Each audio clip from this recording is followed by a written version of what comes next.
Radical Health Radio, welcome back. A very special episode today. I was joined by my ginger brother from another mother, Mr. JP Sears. For many of you, JP will need no introduction. He's an internet phenomenon at this point. His YouTube channel, his political comedic commentary has gone viral many, many times over. But in this conversation, we learn a lot of things that you might be surprised that you didn't know about JP, like his homesteading, what it's like to live with a vegan, his thoughts on becoming a father, his thoughts on what is going on culturally, politically, and who really runs the show, and how we can really stand up and fight for freedom. JP drops incredible knowledge bombs in this podcast, and I think you'll see a side of him that you otherwise wouldn't know. So let's get into the show.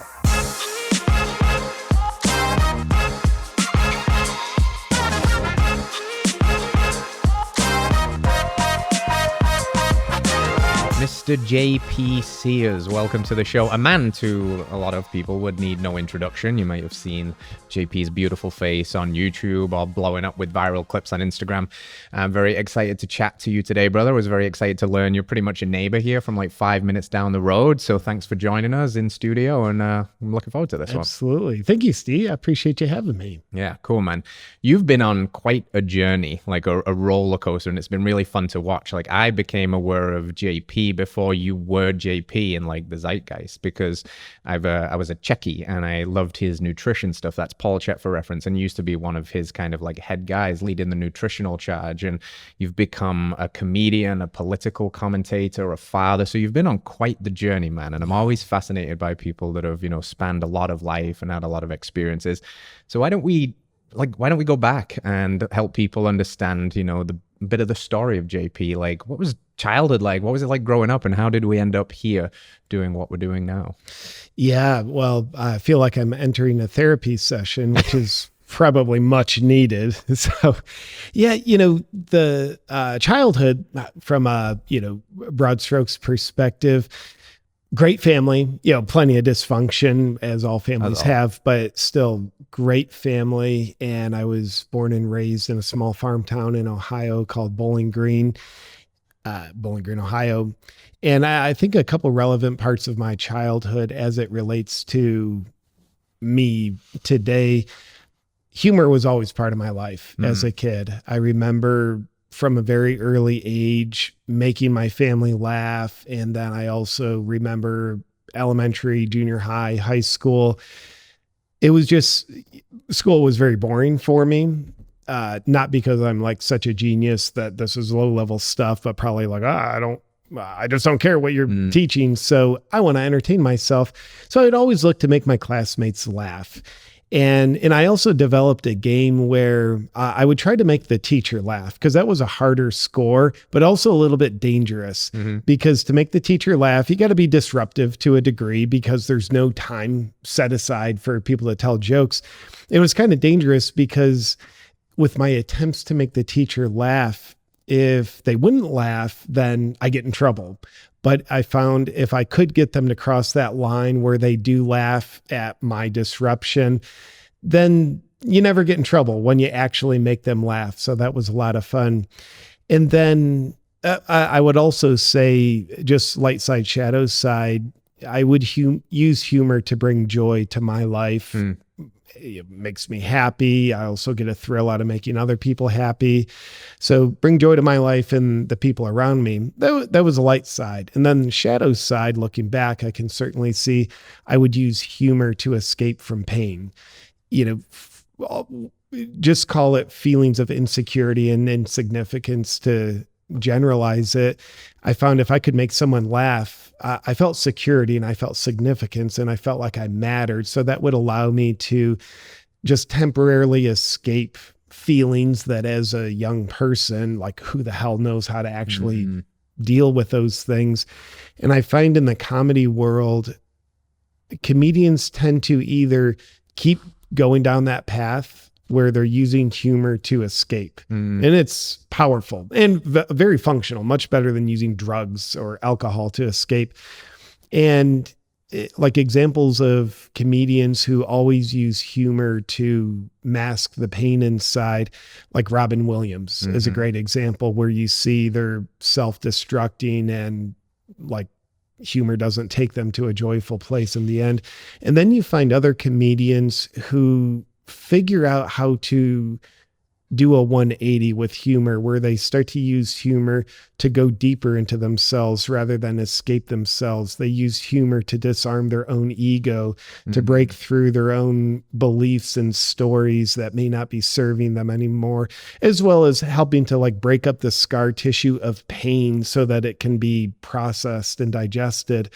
And I think, for example, Dave Chappelle, I don't know him personally, but I look at his use of humor now, and I said, like, he seems like he's very self-aware now.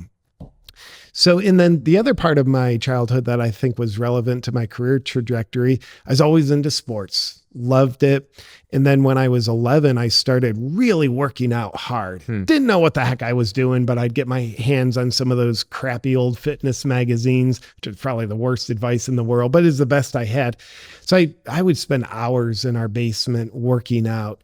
And even then I knew, like, dude, I feel insecure. That's why I want to work out, so I can have like the facade of strength, so I don't actually have to feel and experience how weak I feel at times. But again, it was, I think, a healthy form of escapism. Yeah. And then when I graduated high school, and I don't mean to brag, but I graduated high school. I went to college because I didn't know what the hell I wanted to do. Parents were just saying like, well, you go to college and you'll figure it out once you're there. So I went to college for 3 months and then just stopped. I seem to have an ability to have an inability to learn about things that don't seem purposeful to me. So I didn't know what was for me, but I knew college wasn't for me. And it was scary dropping out because like I didn't know what was next. I just knew like, I'm done with this. Yet shortly thereafter, I got into Paul Chek's work, Chek Institute, run in San Diego, California. So because I've been so into sports and exercise, the idea of like using exercise to help people get out of pain, sports performance, help people get into shape, and the nutritional component of all that. Paul Chek's teachings were the first kind of academia, if you will, in that world that interested me. So I became fascinated. That was the first time I became passionate about learning anything.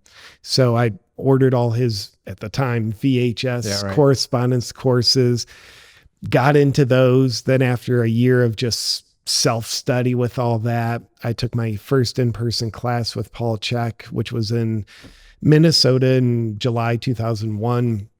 And very serendipitously and just super trippy, I was by far the youngest person in the class, the least experienced, yet the most prepared for the class. And that caught Paul Chek's attention. And we just had a great connection, just human to human right off the bat. And at the end of that 9-day class, Paul and I were just talking in private. We went out to see a movie. He said, one day you're going to be working with me and teaching my courses, and you'll be known all around the world. And as I was 20 at the time, I'm like, well, I believe that you believe that, but I don't believe that, because like teaching for him was amazing and like known all around the world. Like, I don't think so, bro. Yet that prophecy certainly unfolded in a pretty beautiful way. So about 3 years later, I moved out to work out of his institute, running my client practice, started training to teach his courses. And that was beautiful. I was working, working with him at the Institute for about 10 years and teaching for him. And it was beautiful. Just very satisfying career, and never thought I'd do anything in comedy. Yet I started having these ideas for conveying perspectives through the language of comedy, which is very natural for me. I would do that, when I'm teaching a 3-day holistic health and nutrition course. It's like great information, but people get bored. So I would just naturally be cracking jokes all along the way. So I just thought, well, these ideas, make a comedy video. I don't even know how to make a comedy video. That'll be stupid. It'll probably discredit me as like a, health coach, but I got to do it. So when I made my first comedy video, released it October 5th, 2014, it definitely woke up something inside of me, a creative satisfaction. And certainly at the time, I didn't know that would really transform my career and life, but that was the beginning, like the door opened.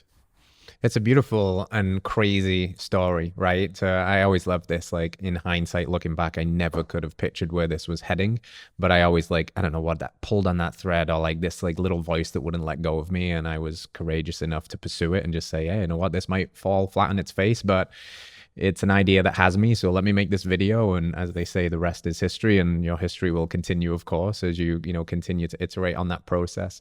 What was it like to then start transitioning away from something that was working really well? You said you were passionate about the nutrition stuff, closely bonded with Paul, etc. But then this starts to grow and become more of a part of your life. Was that scary to take the leap from something that was safe? Let's say I love the idea of freedom. We'll talk about freedom today. This juxtaposition of the peaceful slavery versus the dangerous freedom. And this seems like it was the dangerous freedom, let's say, because it was not safe, but it was alive in you. How was that like? What was that like for you as a person? Yeah, the transition from like health coaching, which, is by all rights successful, established, also a lot of joy from it. It was definitely scary to transition out of it because you lose the sense of safety and certainty. And, along with that, I find it's easy to let go of things that are bad, that are not working for you, unless you're into self-sabotage. It's easy to let go of bad stuff. But it's hard to let go of good things. But if you don't let some of the good things go when you're called, then better things can't arrive. So I learned, I think that's actually a life principle. Sometimes you have to let go of the good for the better to arrive.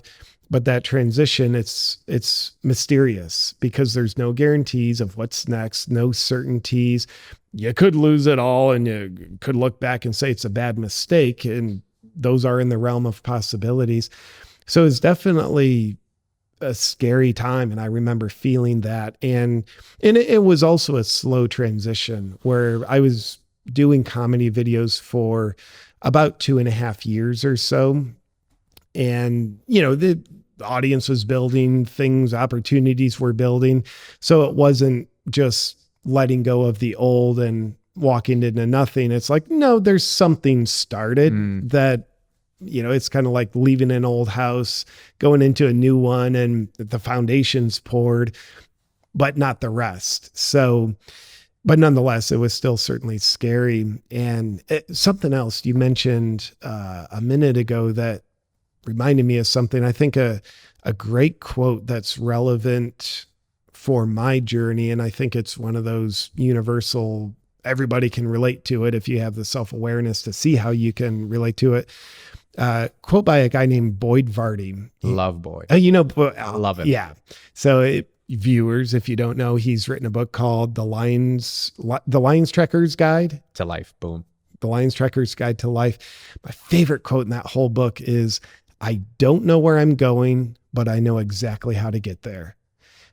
And as it relates to a lion tracker, which I am not, they have no idea where they're going, but they know exactly how to get there because they're following the prints. They're following, the grass is knocked over there. So that's the sign the lions went that way. So they know they don't know where the line is, but they know exactly how to get there. And for us, the question is, what's our lion that we're tracking? What's your purpose or the next thing? Even if you don't know what the next thing is, you know exactly how to get there if you're following your heart. Probably not your mind as much. And in fact, I tend to find when I try to follow my mind's guidance, here are my goals. Here's what I think I should do. Here's what I want to do. That's definitely better than just being completely passive and complacent. But I find it's a huge upgrade to go into my heart, because I find my heart leads me to places that work out much better than what my mind conceives. So when you're following your heart, you may not know where you're going, because I think the heart leads us into mystery. It doesn't reinforce our comfort zone very often. You'll know exactly how to get there if you're following your heart. What's the next step? Not what's 10 miles down the road, but what's the next step? And I often say I like to think of myself as I'm Forrest Gumping my way along. He's dumb enough that he can't follow his mind, but he follows his heart. Like, hey, Forrest, want to join the army? Okay. Yeah. Do you want to join the football team? Okay. Becomes a war hero, football star, millionaire businessman, knocked up Jenny, who I thought really treated him poorly. But he got a beautiful son out of that. So I think him following his heart still worked out there. But nonetheless, and that's what I'm still doing. I still don't know where I'm going. Yeah. And quite frankly, I don't care, because as long as I'm following my heart, which I'm not perfect at yet, I do my best. And it's exciting to walk into the mystery of what's next and what's the better, the newer, the present moment expression of ourselves, and we become more purpose aligned. And last thing I'll say during this 45-minute lecture, where I'm refusing to let you talk, Steve, is this. I forgot what I was going to say. That was profound. Thank you. I'm following my heart, not my head. Beautiful. Yeah. Thank you. But on that thread, my friend, I need some of the brain support right now. We'll get this man some organs, can we please? Get some brain over here. This, that tension between head and heart. I love that you framed it that way. It's something I wrestled with for, I still wrestle with it. Like you said, I'm not perfect at it at any means, but in the more recent, last 5 to 7 years of my life, I've been able to find the courage to trust this instead of this. And what is this, like 12 inches or so? And they say it's the longest journey a person can ever take. So there's a lot of like weeds and mystery and stuff to navigate between there. Was that always something that came natural to you to be able to like connect to this? Or did you have practices? Did you have intentions, prayers? Like what was it that allowed you to find that courage to kind of get out of this brain box that's a lot of the time is fear driven, logical, and very safe and sensible, versus this, which is a little bit more like, let's go. Yeah. Getting out of my head and into my heart was definitely not natural. It's weird because it's the most natural way to live, but it certainly wasn't natural for me. And I don't think it's natural for most people just in the world we live in. And that's part of what makes it magical. You accomplish a connection with your heart. It makes it precious. It's rare. Excuse me, I almost just threw up. But for me, I think what started it was having powerful mentors around me, getting examples, seeing other people do it. And the two powerful mentors that I really started to like see their living example of people following their hearts, Paul Chek being one, and then another powerful mentor I met when I was 23, maybe 22, John McMullen. He runs an organization called Journeys of Wisdom. So that initiated my process. And, actually, I think the first time I accidentally followed my heart, and I'm sure we all follow our hearts more than we actually recognize, but the first time I knew like this is a test was when I was 15. And I knew this is going to be a life-altering decision. So I my first year of high school, I played high school football and played in middle school as well. And not to brag, but I was a pretty decent player. As a freshman, I earned my varsity letter, and small farm town in Ohio, football's a big deal. Like people care about high school football for reasons I'll never understand. So it's a big deal. And, if you're a good player, star player, like, you're playing football and you're a cool dude. And then, the parents of the good players, they get a feeling of social status. But I hated high school football. Like my freshman year, there in high school, the varsity coach was just a tyrant. emotionally abusive. And I'm not like sitting here being a fragile, like I need a safe space, football, no, like legitimately emotionally abusive. So I would dread going to practices. I just hated it. And then, but I felt this sense of like, obviously I want to quit. Like I'm going to finish the season because I don't want to be a quitter, but I don't want to go out next season. As soon as my freshman year of high school football was done, I was already dreading the next season because I knew I wanted to stop playing, but I didn't give myself permission. I'm like, no, you don't do that. That's breaking a social rule because football is a big deal. And if you're a good player, you don't quit. You're a social outcast.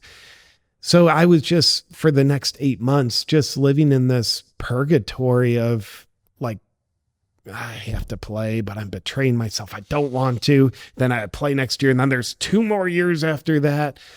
But just, I think it was late June. Practice starts in like August. So it was late June of my going into my sophomore year. It just clicked. I was with a friend and he hated football too, but he kept playing. I was with a friend. I said, you know what?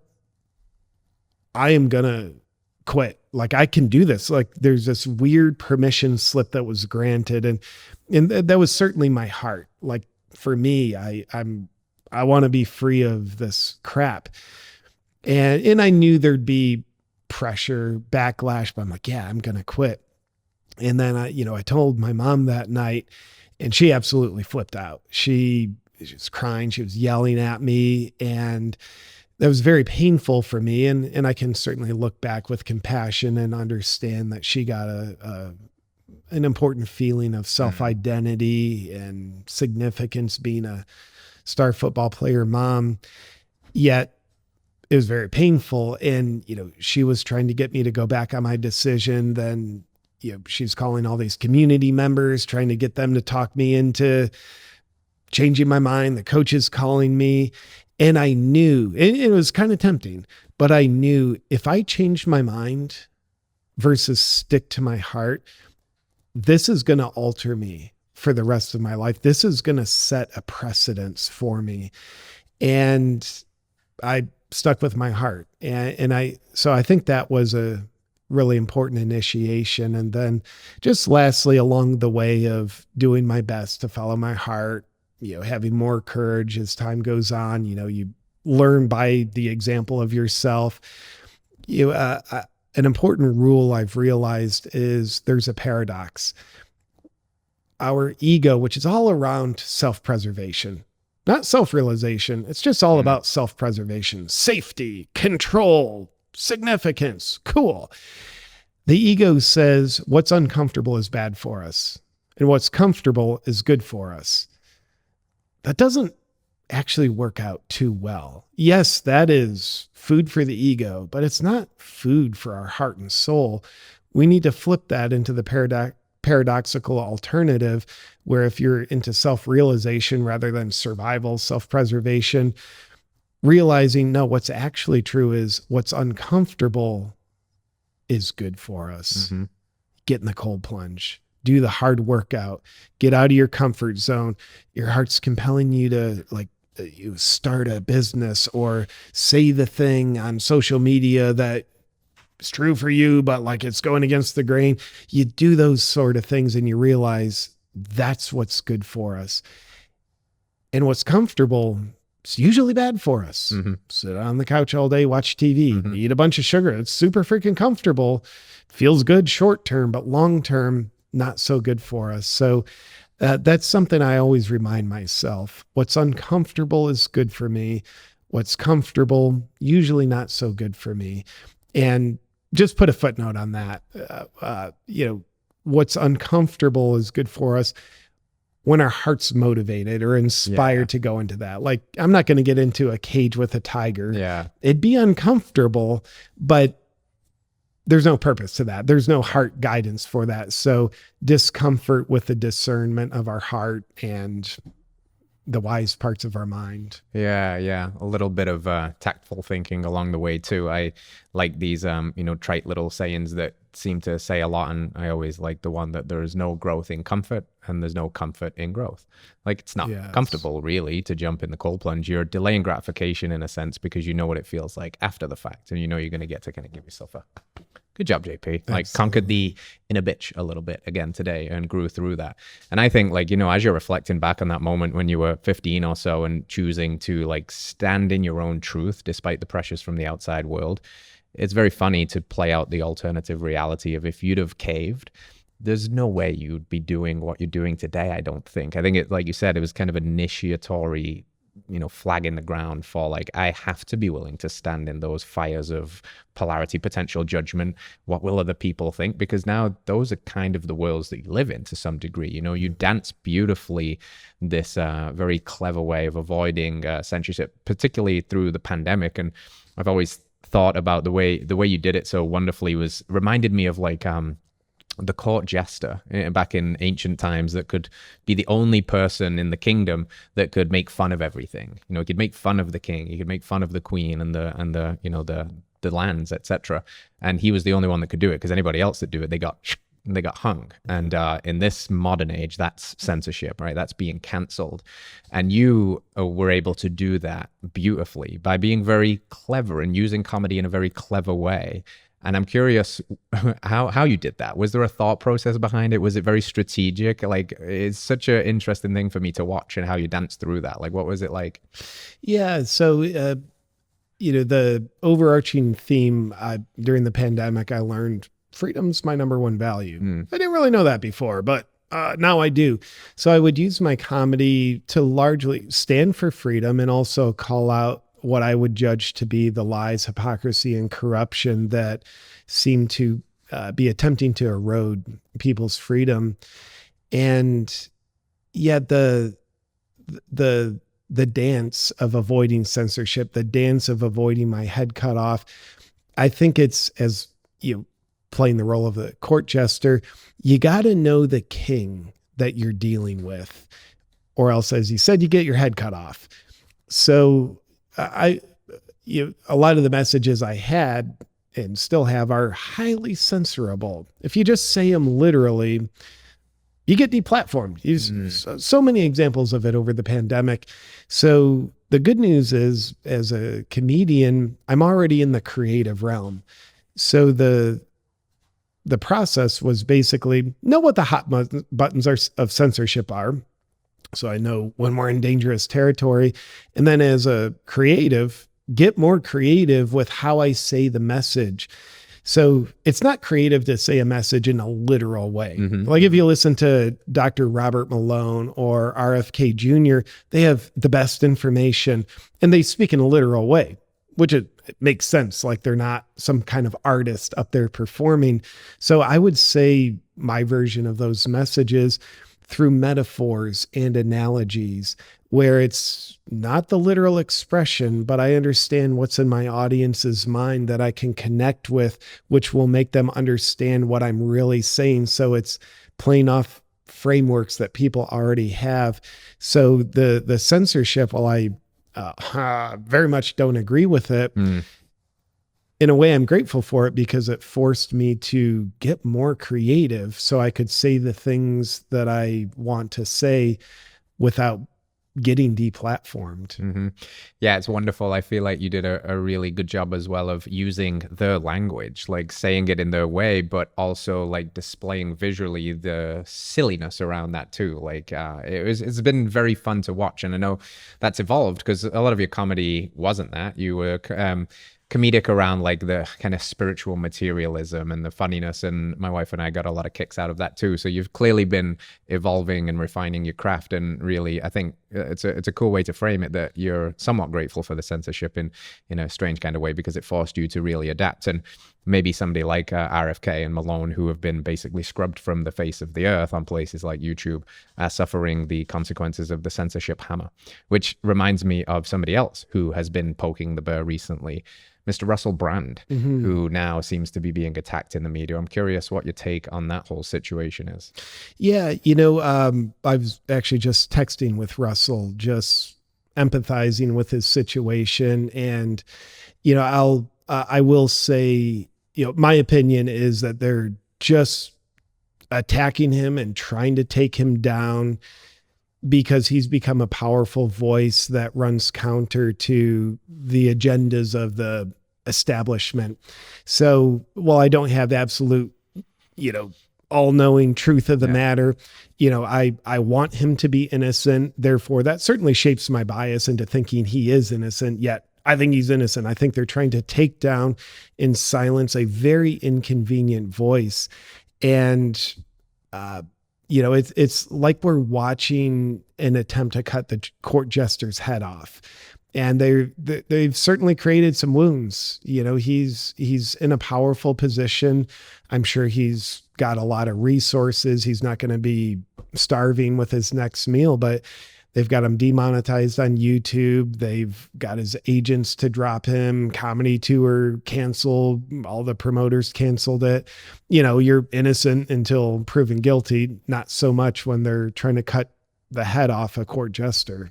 Yeah, now it's flipped, unfortunately. It's kind of guilty until proven innocent, which is kind of was very unjust and very unfair. And I think that this media machine can steer the narrative however it damn well pleases, and it's going to do it. That's what they do. Yeah. The media they're the main propagators of the narrative, so they've got the pen in their hand. But the question is, who's watching what they're writing? Yes. And how do you decipher that? Are you outsourcing your thinking and your perspectives to them, or are you actually thinking for yourself, analyzing your own opinion, also having the humbleness to know you don't know, but you're a human being. You're entitled to your opinion, and the best opinion to get is your own rather than outsourcing that. In a way, I feel like this could be a blessing, similar to the way you reframe that. So the censorship stuff is getting pretty spicy and I could be demonetized. So it's going to force me to adapt and overcome. There must be in the minds of a lot of people that bought the wholesale narrative over the last 2 years now a lingering sense of we were not told the whole truth or we were blatantly lied to. And that seed of doubt might just be enough to start to pull people over to alternate viewpoints. Do you think that the rampant censorship of voices that are just saying sensible things that can be validated if you're willing to do the research actually could be of benefit? Or is it too big of a monster to fight? Like, how do you kind of position your framing of that battle? Is censorship, does it have potential benefit? Yeah. I think it's part of the awakening. If you know anything about history, the people doing censorship were never on the right side of history. So when I look at the nitty gritty of, they're silencing Russel Brand, or they're trying to, they're deplatformed RFK Jr. from so much, and they're taking down people's podcasts with him. Each one sucks. It's unjust. It's, in my opinion, rooted in evil when you extrapolate it. Yet, is there a blessing in the curse? I think so. I think it's part of the awakening where it gets people's attention. Like, didn't we have freedom of speech? They start asking questions.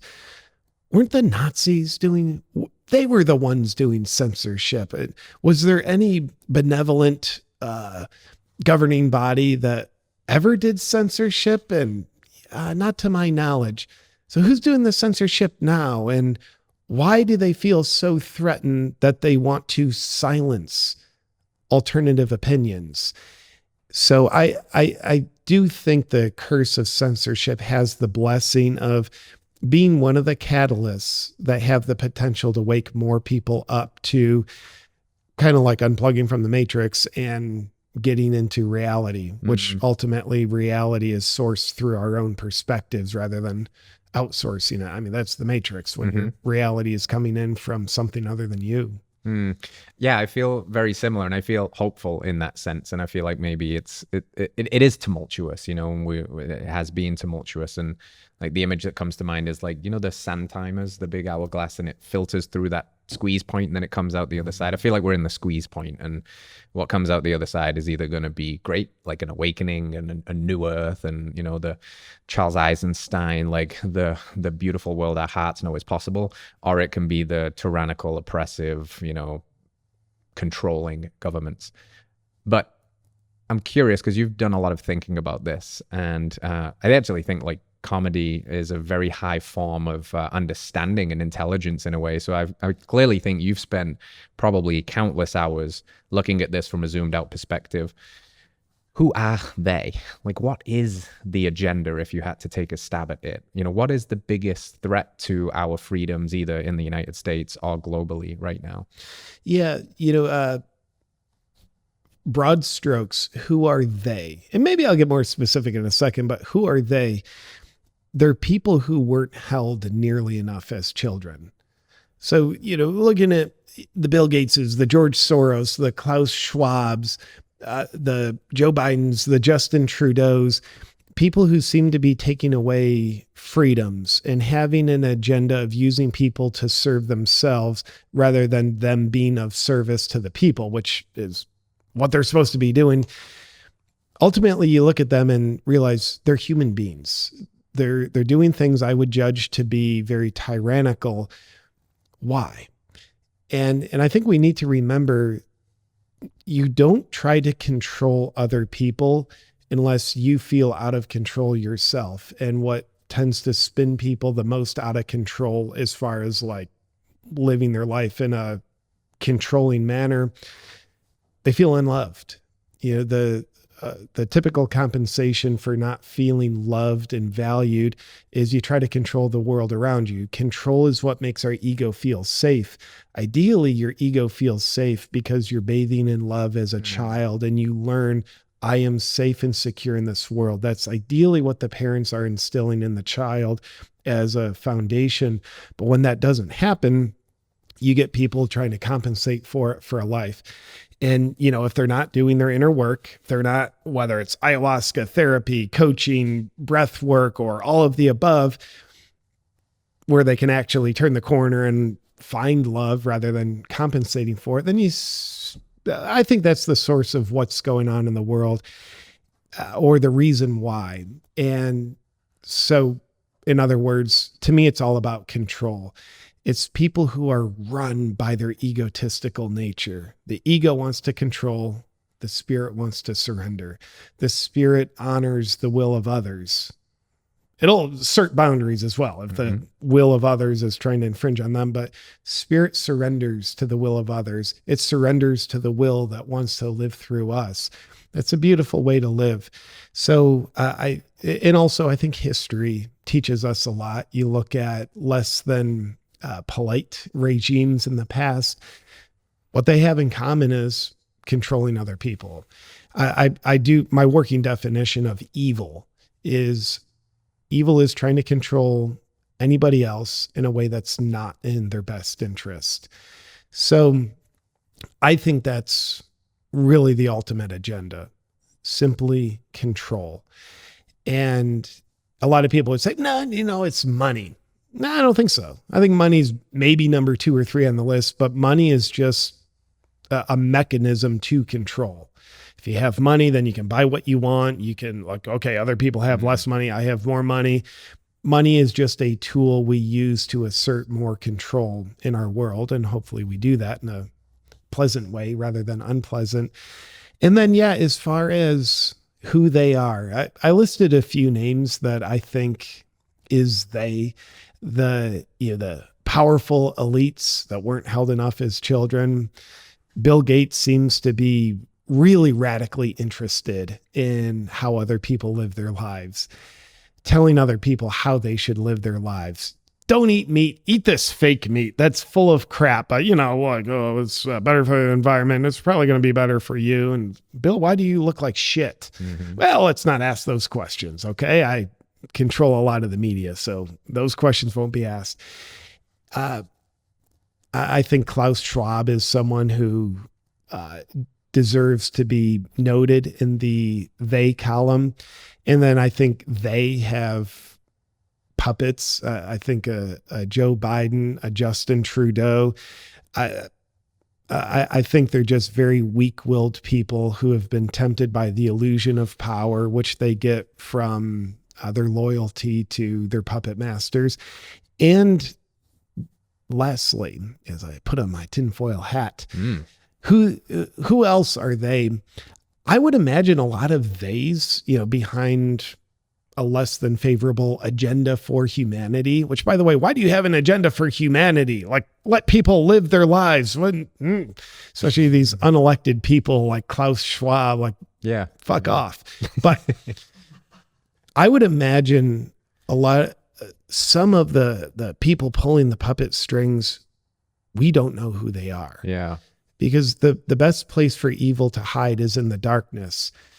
Once you're aware of it, once they're in the light, if you know who they are, if power through a sense of control is the ultimate agenda inside themselves that they're looking to gratify, they know that if they are known, there's more of a threat of what they're doing and their power being taken away. So I wouldn't be surprised if some of the most powerful people running, not the Great Awakening, but the Great Reset, are people we've never heard of. Mm-hmm. Mm-hmm. Could be wrong, but it's something I get curious about.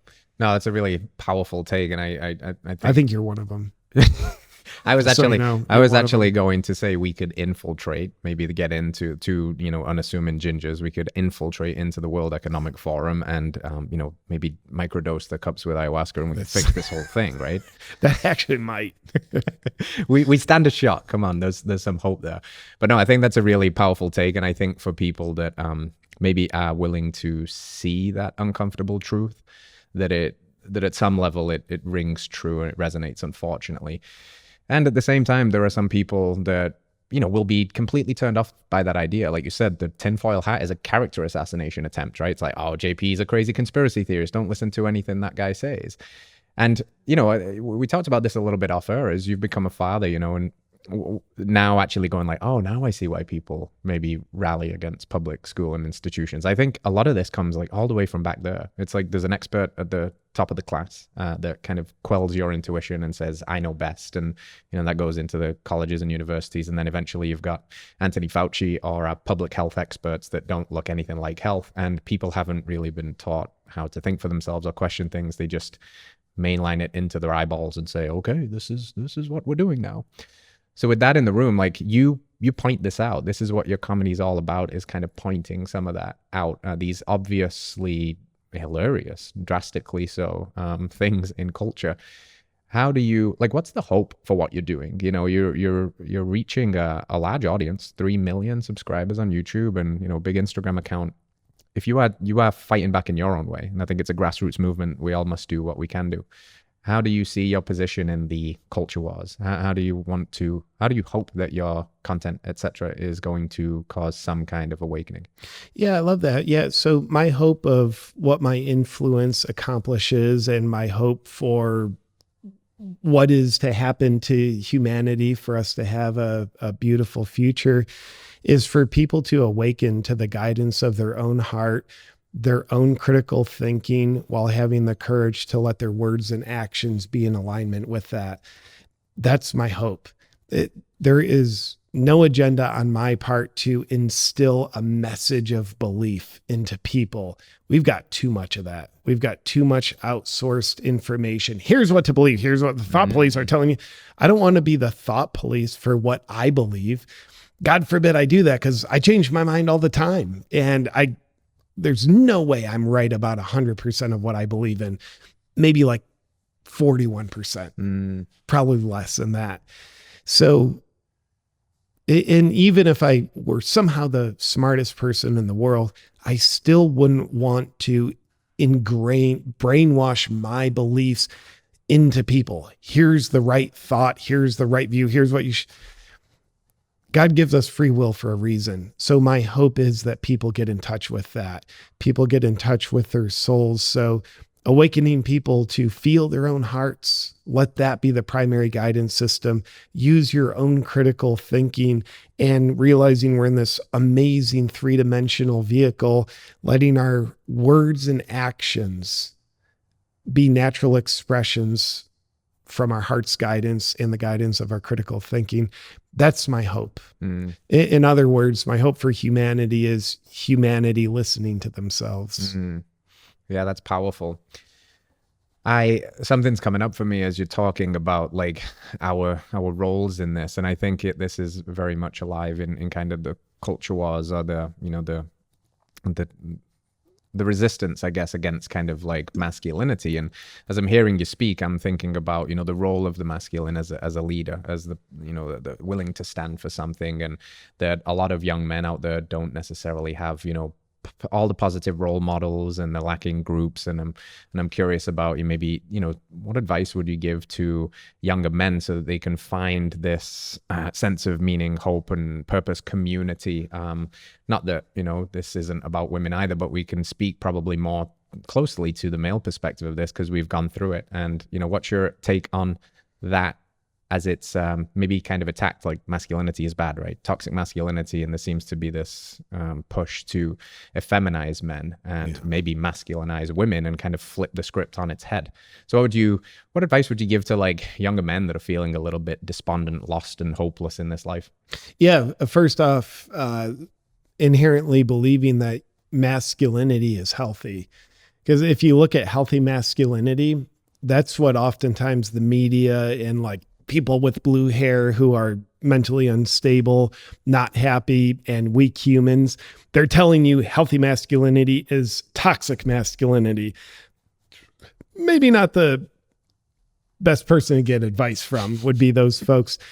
So realizing masculinity, it's powerful, it's healthy when applied in a positive way. Anything powerful can be destructive as well. You can use masculinity to go home and beat your wife. Like, yes, that's toxic, but having masculinity, being able to be a bold, fierce warrior, being able to also be a tender lover, that is healthy. You will be psychologically castrated if you believe masculinity is inherently unhealthy. So, like you said, hard to get great role models for that. But if a young man is feeling, you know, a void in that, or they're feeling hopeless or stuck in life, get the best role model you can.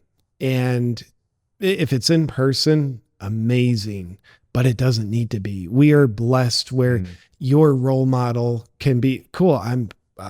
Let me get on Instagram. I'm going to follow Tony Robbins, Joe Rogan, Jordan Peterson, Andrew Huberman. Cool. Like those, if you did nothing else other than following those few people, or, you know, whoever it is that you're called to, you get so much positive influence from that. I think what's more influential for us to more positively recognize, develop, and express our masculinity, what's more powerful than receiving lessons in it is seeing examples of it. So yeah, you'll listen to what Jordan Peterson says, or Joe Rogan, or Tony Robbins, listen to their lessons, but more pay attention to how they are. Pay attention to their life story. Pay attention to when they're candidly talking about their challenges, what they've struggled with, when they were in the dumps, and how they got through that. To me, it's essential to have the examples, and that's why we need role models. And I'm not just saying like we need role models. That is very, very natural. It's part of how we've developed. You know, it probably used to be our role models. You know, we're living in a tribe and my role model is dad. My role model is the other elders around who are there physically. So if you don't have the in-person role models, but please look for them. I mean, there's a lot of great people around, but we live in a time where you're blessed, where you can find some of the best world-class role models and find them online, obviously follow their social media, but then like, cool, I'm going to get his book. I'm going to take this course with him. So it's now, I think, easier than ever. Yeah, it's really cool, and kind of chuckling inside as well at some of the names you mentioned, because of course in the media they would be the ones that they would tell you can't listen to those because they're prime examples of toxic masculinity, right? Which is a good indicator. Cancel Rogan, let's cancel Jordan Peterson. They made him king of the incels in that movie with Olivia Stone or whoever it was. It's bizarre to attack somebody that arguably has served as a missing or absent father figure for so many disaffected young men. Like Jordan Peterson is, you know, you hear him tell these stories of like again, he's a very villainized character online. He's very attacked in the media and on Twitter, but he says in person, overwhelmingly, that fly really likes you, doesn't it? Yeah. I haven't showered for a few weeks. Overwhelmingly, his interactions in person have been remarkably positive, to the point of being emotionally moving, because he's just helping young people, not always men, but people put their lives in order and get their act together and shape up. And I think you're right, like more access to that than ever before, which is wonderful. But I'm curious if you've experienced a little bit of that, because there's a certain level of fame, if you want to call it that, where you're a notable creature in the world, you know, and people have probably seen you a lot. And I'm sure you've got your fair share of attacks online and, you know, character insults, etc. When you meet people in person, is it negative? Do you get chased by angry blue hood people, or is it mostly overwhelmingly positive? Yeah, mostly overwhelmingly positive. I've only had one negative interaction in person, and that was with a little Antifa group. Man, seeing in someone's eyes, like this was the first time where I just felt like these people are possessed. I prayed for them that night, even though they were very terrible towards me. But aside from that one interaction, just overwhelmingly positive. It's, you know, it's such a blessing also to walk into the store and people come up and want to share a smile and share gratitude for my work. And sometimes people are sharing like, oh, dude, your videos got me through COVID. They're the only thing that kept me sane. Or so just people sharing beautiful experiences, beautiful interactions. It's great. Yeah, I'm very grateful for it. And I used to be surprised that there's not more negative in-person interactions, because if you look at some of the negative stuff I get online, which is still overwhelmingly positive, but there's some negative stuff online. You think, well, 1 out of 10 in-person interactions should be negative, but they're not. And my hunch is that a lot of people who are, you know, keyboard warriors, it takes zero courage to attack someone online. But it takes a lot of courage to attack someone in person.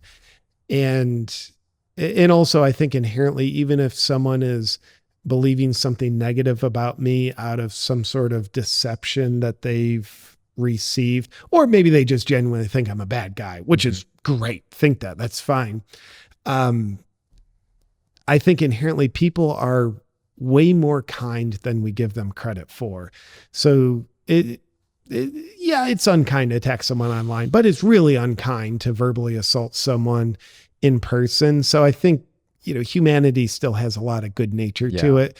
So I think that's probably also something that kind of stops it.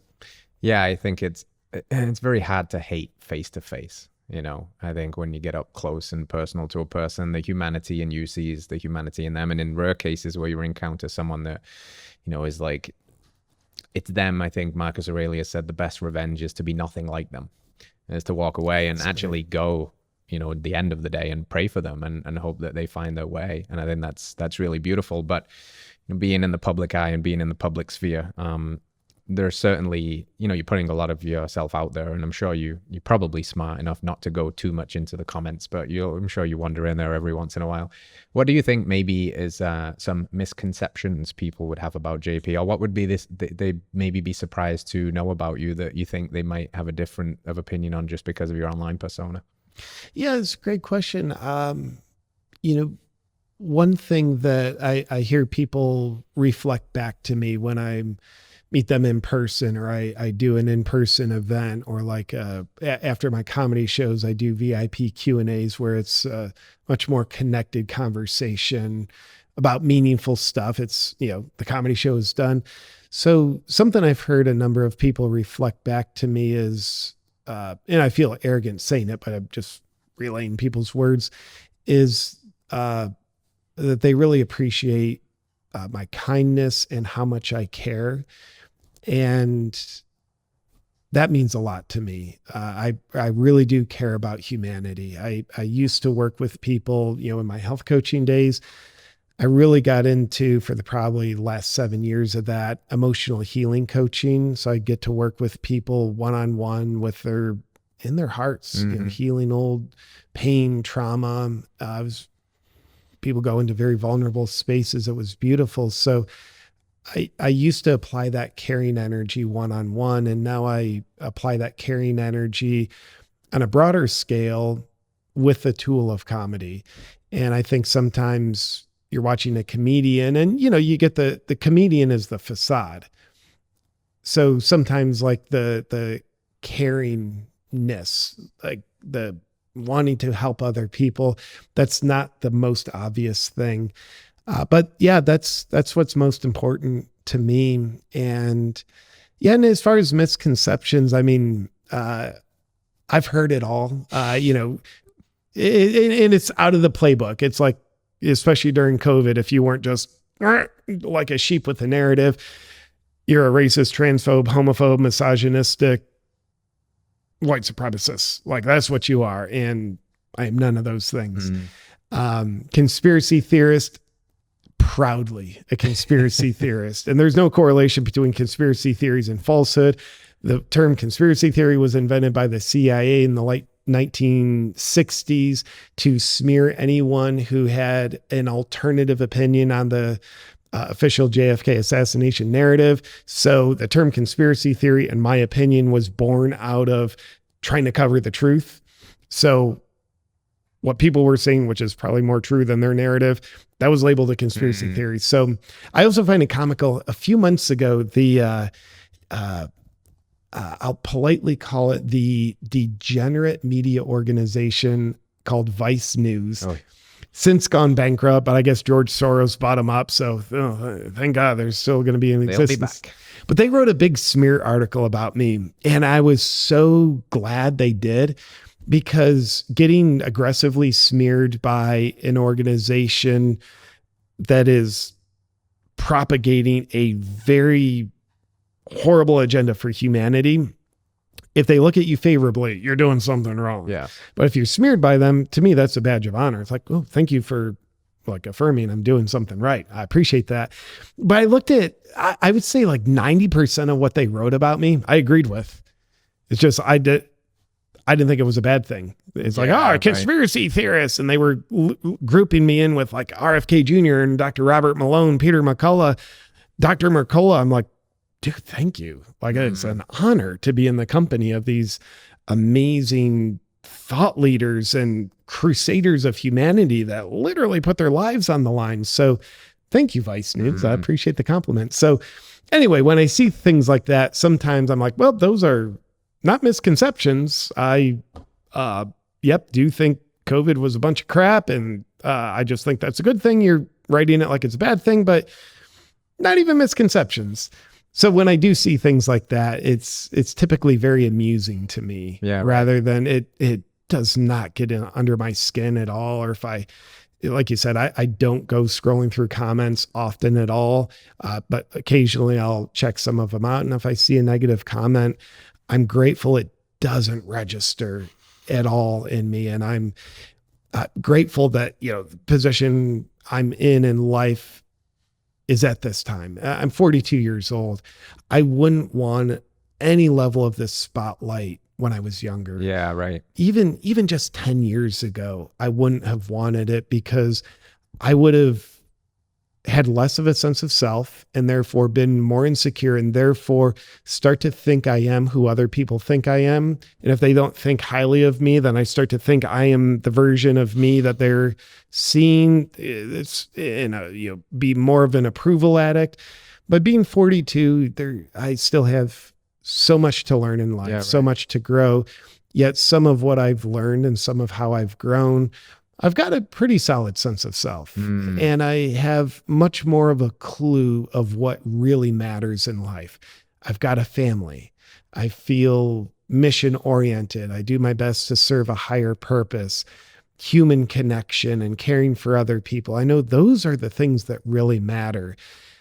The approval, it's a young man's game, and it's part of all of our lives to an extent. It's just, do we, for the most part, overcome our approval addiction, or are we still trying to feed ourselves, our egos, and gratify ourselves through a means that is inherently ungratifying. You get someone's approval, cool. You feel a dopamine hit and it lasts between 45 seconds and an hour, but it's not meaningful. It doesn't actually make us happy. It's a very worthless currency. So in my younger years, I would have fallen for the trap of caring what other people were saying and like losing my sense of self over it and stressing out.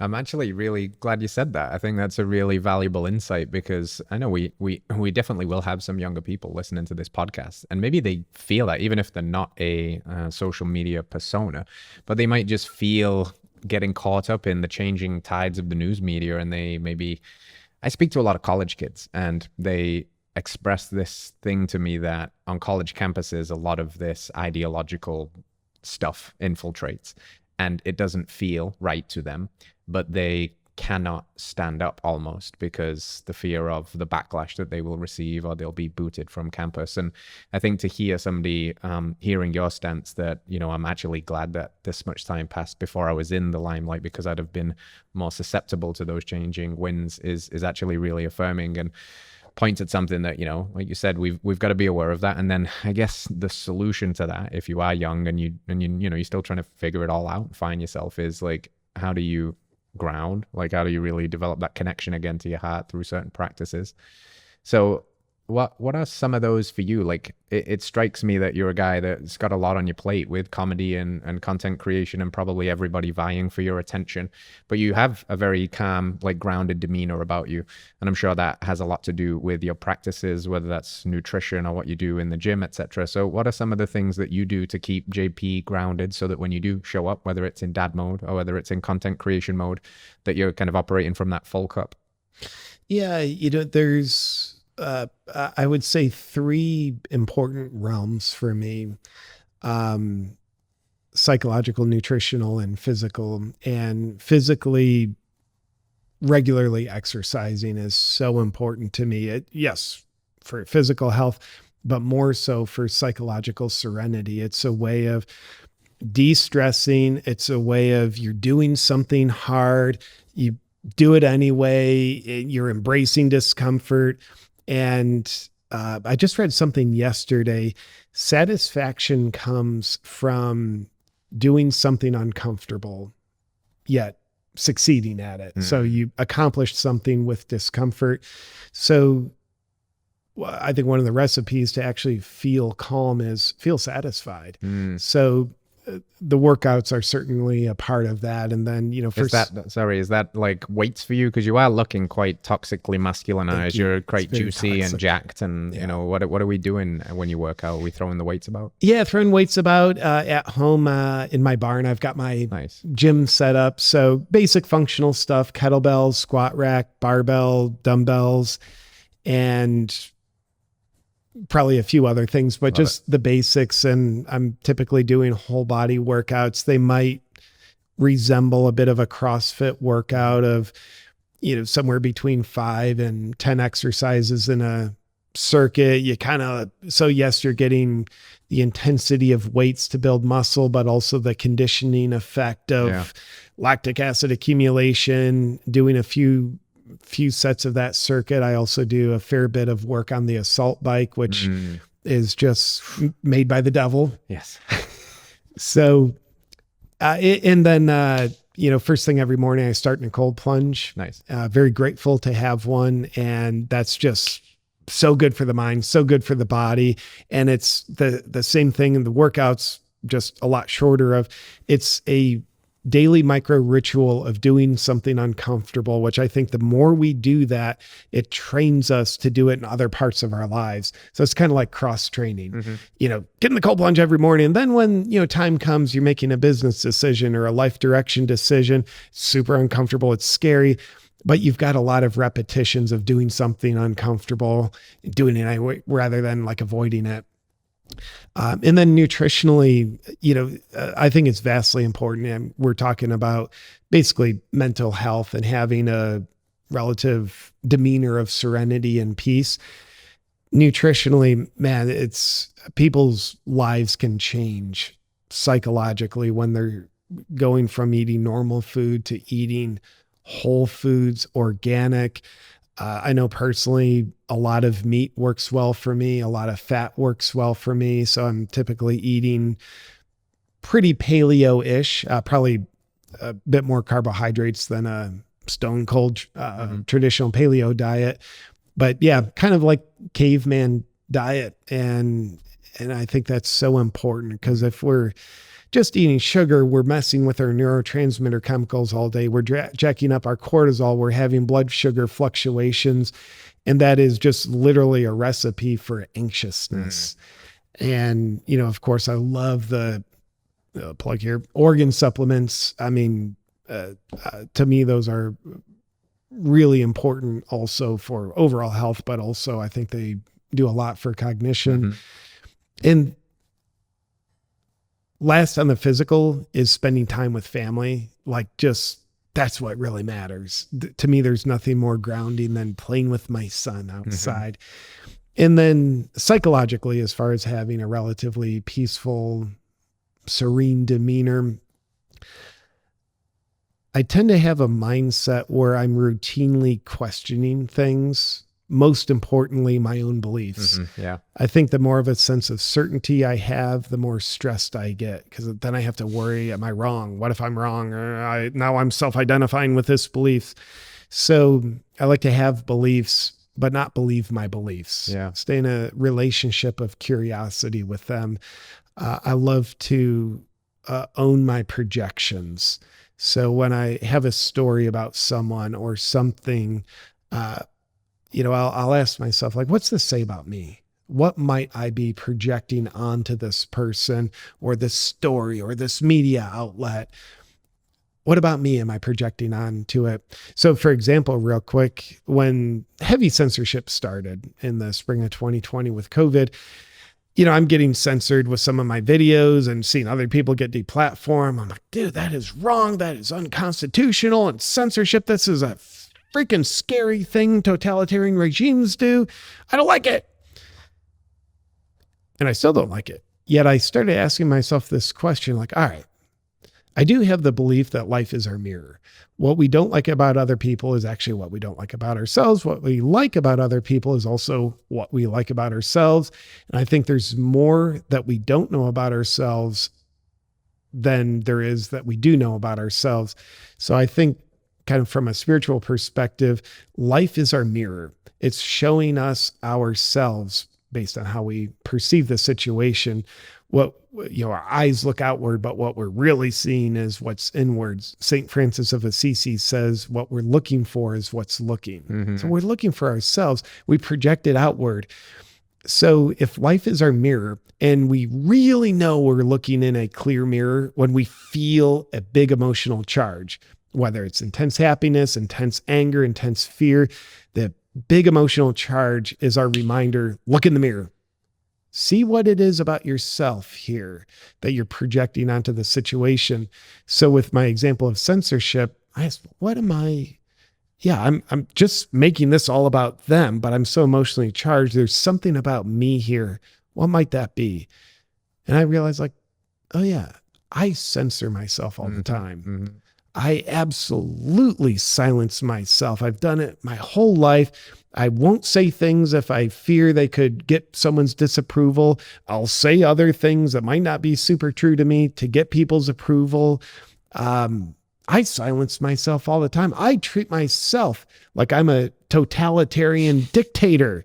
So censorship taught me that. So for me, there's so much peace that comes from looking at things as our mirror so we can see what we're projecting. And then when we see what we're I was projecting my own self-censorship onto, the YouTube censors.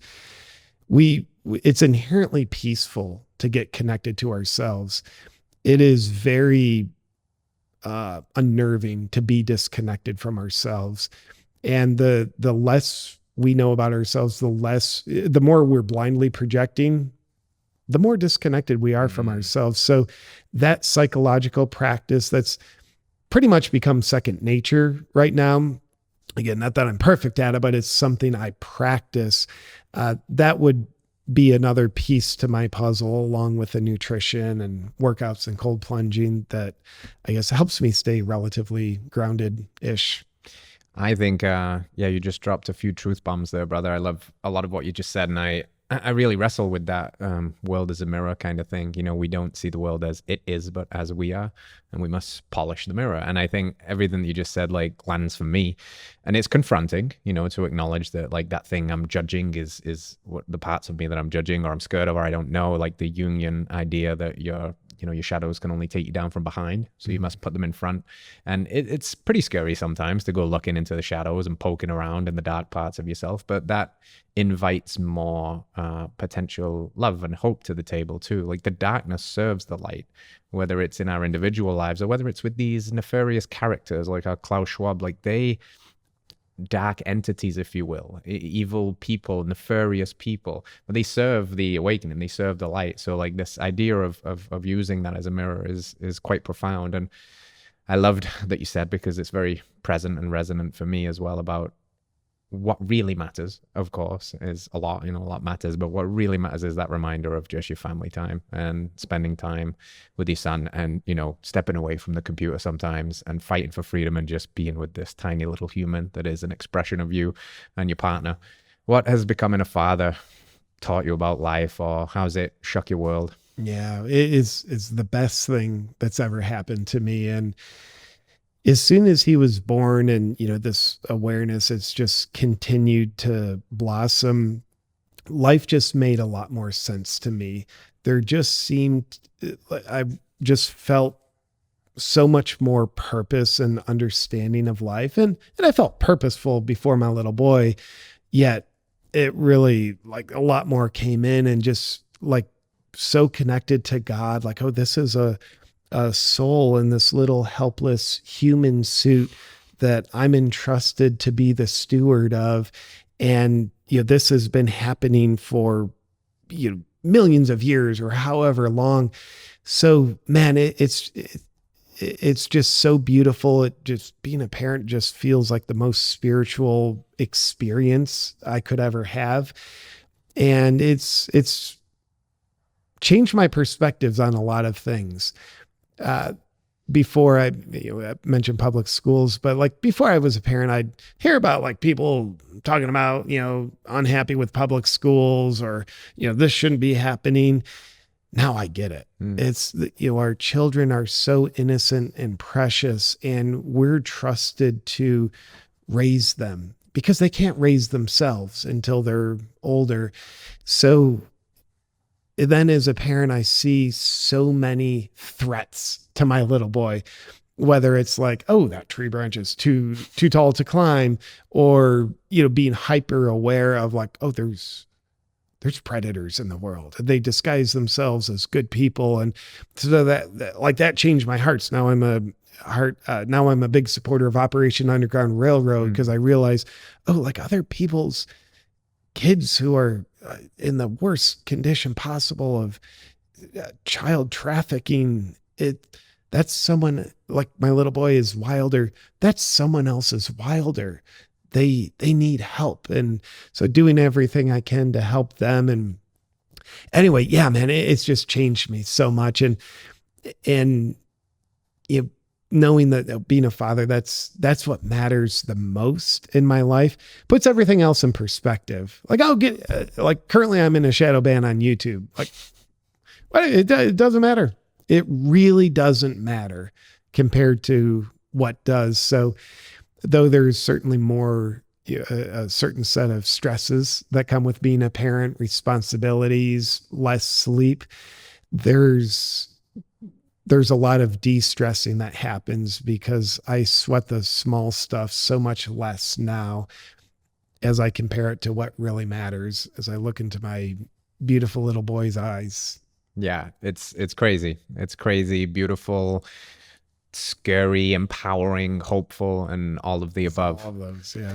And, like, I don't know, it's sad for me sometimes to see the fear of bringing children into this world, because there's such this narrative of, like, it's all doom and gloom, and I don't want to bring a kid into this world because of all of these things. And I'm going to repeat this because I just had Kyle in the studio, but I love this quote so much that you should never feel guilty for bringing dragon slayers into a world full of dragons. That quote entered my mind before you even said it. I love it. Who was it? Because I couldn't attribute it to anybody. Do you know? I don't remember.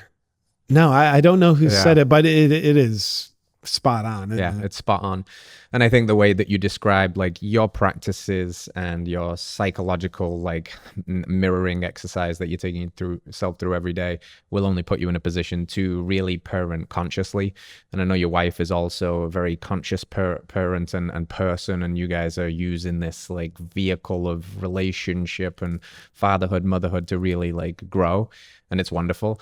And one of the things I'm curious about, because we just spoke about this a little bit off air, that your wife's a vegan and you said you thrive on a meat-based diet. Like, it's so cool to me that you guys like coexist, because in the sphere of like religiously dogmatic nutritional beliefs, it's like there are just so much poop flinging over those aisles. So how do you guys like not kill each other over the dinner table? Yeah, well, first off, for case of veganism, it's not contagious, so I haven't been infected yet.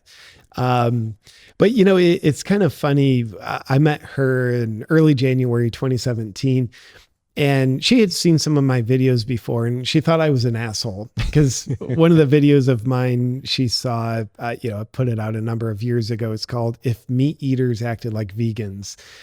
She took offense to that. So she said, this guy must be an asshole. And then I met her and, convinced her otherwise. Don't tell her that she was right. I probably am an asshole. So yeah, to me, it's actually beautiful being able to accept another human without agreeing with them.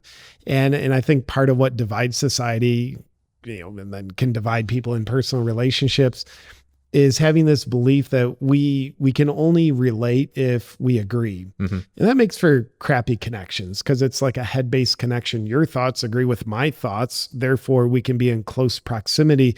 But that's not the language of the heart. The language of the heart is acceptance.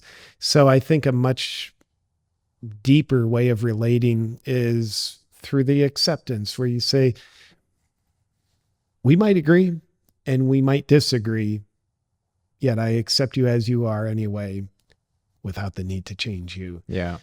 That's synonymous with love. Acceptance, unconditionality, where the agreement-based relating, that's highly conditional. That's divisive. It's not uniting. And we see that all over, whether it's like, oh, you voted for Biden. Well, I voted for Trump. We're not friends anymore. Or you think you think we should wear a mask and I don't. Okay, piss off. We're not. That's a crappy way of going through life. You're only going to be in an echo chamber of people who believe what you believe. That's the worst way to learn, worst way to grow. And it sets a terrible example for yourself, because I think some of this, a mark of strength is someone who's willing to change their mind, let go of a belief that's not serving them anymore. So being able to have that as a sort of working foundation with my wife, I'm actually very grateful that that was our circumstance, because I think it set a very good precedence of, we kind of have to be in an acceptance-based relationship rather than agreement-based, or else this obviously can't work. That's so well said, man. I think it's very, very wise words there for how we do that, kind of the echo chamber stuff. And then when the echo chamber becomes, I'm also going to reach over here and make you do how I believe, because it's the right way, the capital T truth. That's when it gets really dangerous. That's us behaving like tyrants. Yeah. Like if you're someone who loves freedom and therefore not a fan of tyrannical people trying to rule your life, then make sure you look in the mirror and realize, how are you a tyrant? And you're not going to outgrow that unless you first recognize it. Yeah. So one last question for me before we take a couple of questions from our community. But you said a word there that you are a big proponent of, as am I, freedom. You got patriot on your shirt. Yeah. I'm just curious, like that word encompasses a lot. What does it mean to JP? Like, what is freedom? Like, how do you live it? How do you actualize it? How do you conceptualize it? What's freedom? Well, I would say abstractly, freedom is the state of our natural human nature.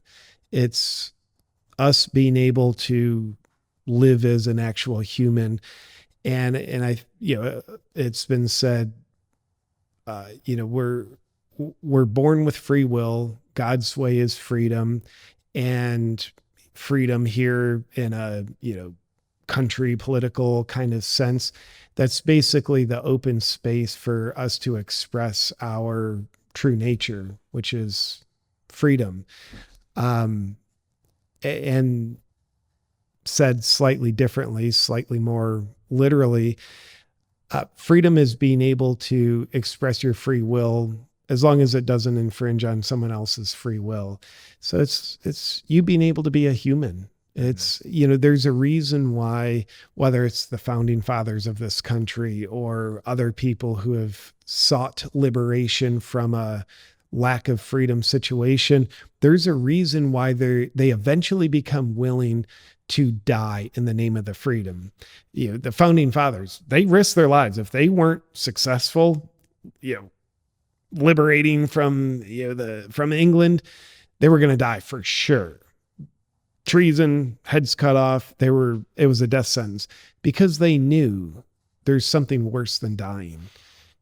And that is living a life on your knees without freedom. Mm-hmm. So the fact that people eventually become willing to die in the name of freedom or seeking freedom tells us how damn synonymous freedom is with living. That's super powerful. And I think an important reminder, like if you want to identify a purpose or the reason you're alive, is to ask yourself what you'd be willing to die for. And if you're willing to die on that hill for freedom because it protects the future, I mean, without freedom, what even is the future, right? It's such a powerful frame. Mm-hmm. So I appreciate your voice in this space, brother, and I appreciate doing this dance with you today. But before I let you go, we do have a couple of questions from our community. Hopefully they're not math questions. We're going to find out. This is a wacky bunch. So Cade, you going to rip some off here? Yeah, I got a few. The first one is, how can an individual fight back against the control of the modern world? It's a great question. How can an individual fight back against the control of the modern world? From my delusional perspective, that would start by knowing what you stand for and living that. I think some people, I see a lot of control as well. Some people will actually lose more freedom fighting for freedom as they fight against the control of whoever it is that's controlling them, because the more they do that, the more they live in the frame that's set by the elites who are setting these control parameters. And they can also live in a place of fear, fear of the control and fear of what's going to happen if we don't do that. And if you're motivated by fear, you're only going to be deeper in the frame of someone else. You're the frame of the World Economic Forum. And I see folks I know, and sometimes myself, get so caught up in the nuances of the negative things going on in the world. It's like, dude, I'm living there most of the time rather than living my life. So I do think, there's the warrior part of us that it's important, assert boundaries, and the warrior has a sword and a shield for a reason. It's not to be used all the time, not to be used 24/7. So at times, of course, it's appropriate to engage and fight, but also realizing if that becomes our natural state, now we're behaving like cancer. We're fighting against other cells of humanity if we're doing that all the time. So I think it's important to know what we stand for and energize more of that rather than energizing more of what we don't want. So I don't know what the right ratio is. It's probably different for different people, but let's just say it's 80-20. 80% of your focus is energizing what you want, which that is freedom. That's you doing freedom. And then 20% fighting against, it's kind of like 20% of the body's energy is going to the immune system to fight against what it doesn't want. But humanity can have an autoimmune condition. If we're just like, okay, now 80% I'm fighting against what I don't want, that's now, your immune system is hyperactive. You've got an autoimmune condition. You're combating parts of your body that you probably don't want to. So know what you stand for, know what matters to you, know what your purpose is. And if you don't know what your purpose is, the best guess of what your purpose is, and change your mind tomorrow, improve it tomorrow. But whatever the best purpose is you know of in your life, and that could be kindness. I'm going to hold the door open for someone. Knowing the purpose and energizing that, I would say, is the best way to fight against the control of the world, because you're vibrating at the frequency of freedom, which is the best cure for the frequency of control. And, there's so much fear used for control. If you're energizing what you love, you're also vibrating in the frequency of love, not fear. So that's my opinion.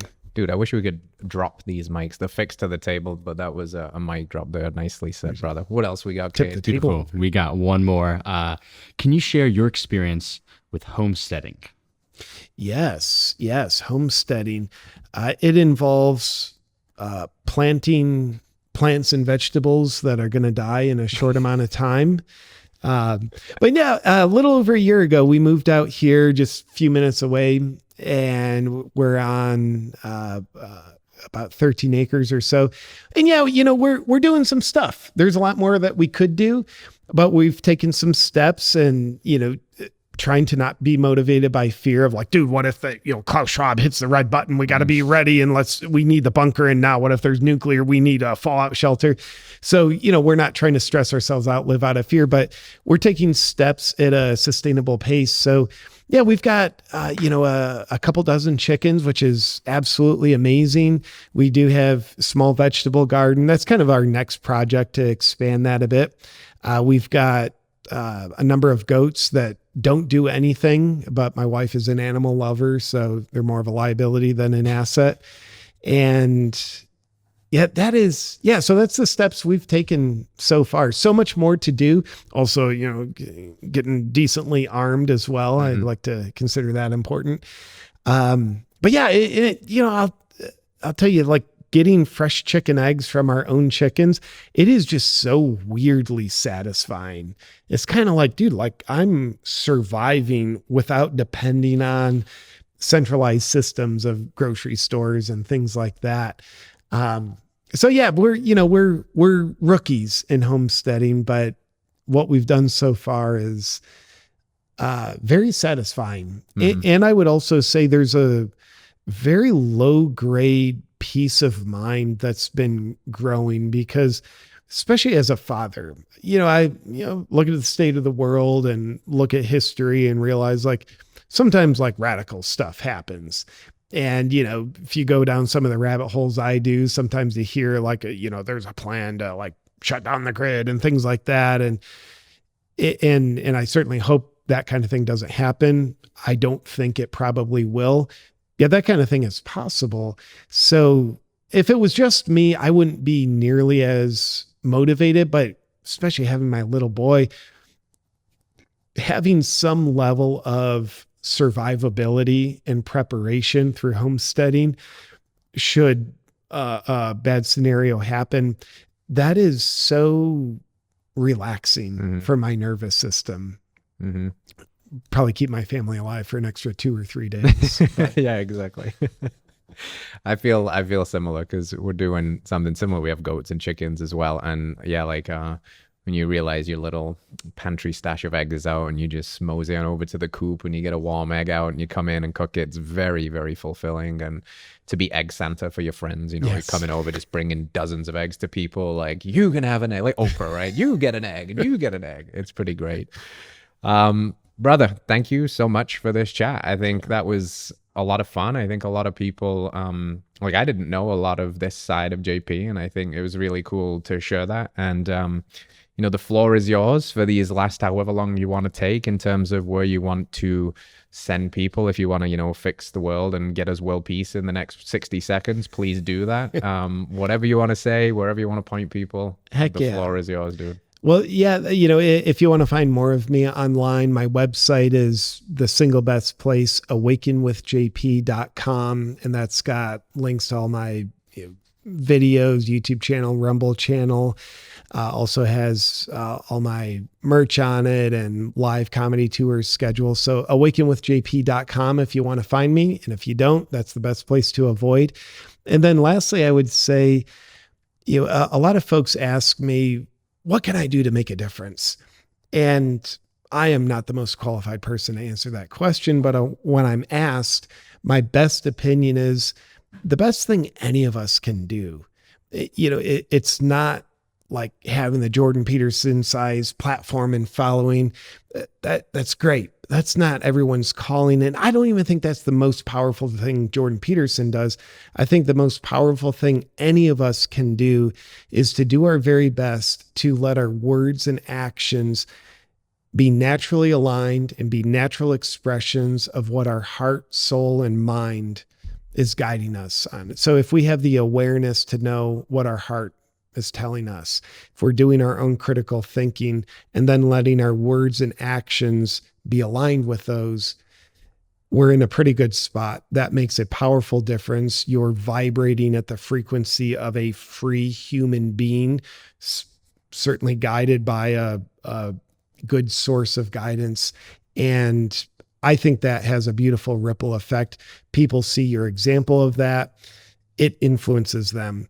And I think there's an energetic vibration that happens as well as whatever your actions are, whatever your words are, when you're aligned with your heart, soul, and own critical thinking, that is making a powerful difference as well. So that would be my wish for myself, and I'll project that onto everybody else to consider that. Beautiful. JP, you are a beautiful jacked ginger man. Don't change. Keep fighting for freedom. Keep being your authentic self and vibrating from that frequency of freedom, brother. Thank you very much. Thank you, Steve. Appreciate you having me. Radical Health Radio fam. We'll see you next week. Peace out.